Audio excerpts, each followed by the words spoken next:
నమస్తే, నా పేరు Swapnika Valmiki. Welcome to afternoon prime time లో డీటెయిల్స్ చూసే కన్నా ముందు గుంటూరు జిల్లా తెనాలిలో పర్యటిస్తున్న వైసీపీ అధినేత జగన్ మీడియాతో మాట్లాడుతున్నారు. లైవ్ ద్వారా చూద్దాం. జరిగింది ఆ తర్వాత మరుసటి రోజు అంటే ఏప్రిల్ 28వ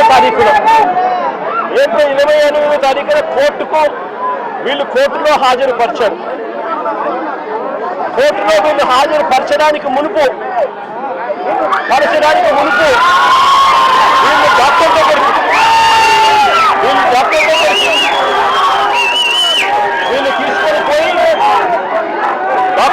వీళ్ళు తీసుకొని పోయి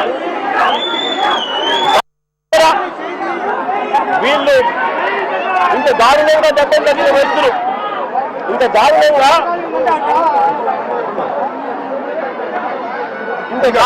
కొడితే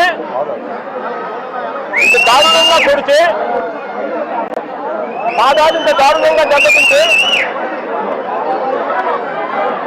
డాక్టర్ దగ్గర ఎలాంటి దెబ్బలు తగలేదు అని చెప్పి డాక్టర్ దగ్గర వీళ్ళు సర్టిఫికెట్లు తీసుకుంటారు. తీసుకుని వీళ్ళు 28వ తారీఖున కోర్టులో హాజరుపరుస్తారు. నేను అడుగుతా ఉన్నా, పోలీసులు కొట్టారని గాయాలు ఉన్నాయని జడ్జి గారికి చెప్తే మళ్ళీ ఎస్పీ ఆఫీసుకు తీసుకెళ్లి కరెంటు షాక్ ఇస్తామని చెప్పి కూడా పోలీసులు బెదిరించారు. నేను అడుగుతా ఉన్నా, ఏ సమాజంలో మనం ఉన్నాము అని చెప్పి. ఏప్రిల్ 24వ తారీఖున తనపై హత్యాయత్నం చేశారని కానిస్టేబుల్ మరుసటి రోజు ఉదయం 10 గంటల వరకు ఎందుకు ఆగారు అని అడుగుతా ఉన్నా. వీళ్ళు పోలీసులు చెప్పే మాటలు వాస్తవంగా అయితే 24వ తారీఖున ఘటన జరిగితే మరుసటి రోజు 25వ తారీఖున పొద్దున 10 గంటల దాకా తనపై హత్యాయత్నం చేయడానికి ప్రయత్నం జరిగింది. పోలీస్ కానిస్టేబుల్ ఎందుకు మరుసటి రోజు ఉదయం వరకు ఎందుకు ఆగారు, ఎందుకు చెప్పలేదు అని అడుగుతా ఉన్నా. పైగా ఈ పోలీస్ స్టేషన్ కేవలం కిలోమీటర్ దూరంలో ఈ అంబేద్కర్ విగ్రహానికి ఎక్కడైతే ఘటన జరిగిందో అక్కడికి కేవలం కిలోమీటర్ దూరంలోనే పోలీస్ స్టేషన్ ఉంది. నేను అడుగుతా ఉన్నా, అసలు సివిల్ డ్రెస్ లో ఆ ముగ్గురు దగ్గర సివిల్ డ్రెస్ లో కానిస్టేబుల్ ఈ అంబేద్కర్ విగ్రహం దగ్గరికి ఎందుకు వచ్చాడు అడుగుతా ఉన్నా. Logical question. వచ్చిన ఈ కానిస్టేబుల్ ఈ ముగ్గురు పిల్లలతో ఎందుకు గొడవ పడ్డాడు అని అడుగుతా ఉన్నా.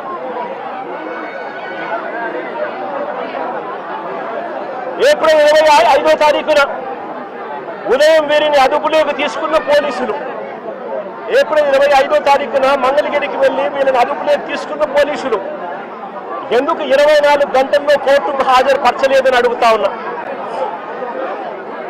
ఎవరినైనా అరెస్ట్ చేస్తే 24 గంటల్లో కోర్టు ముందర హాజరుపరచాలి అని చట్టం చెప్తా ఉన్నప్పుడు ఎందుకు 24 గంటల్లో హాజరుపరచలేదు అని చెప్పి ఇదే పోలీసులను గట్టిగా నిలదీస్తూ అడుగుతా ఉన్నా. ఇది చట్టాన్ని ఉల్లంఘించినట్టు కాదా అని అడుగుతా ఉన్నా. ఈ కేసు పోలీసులు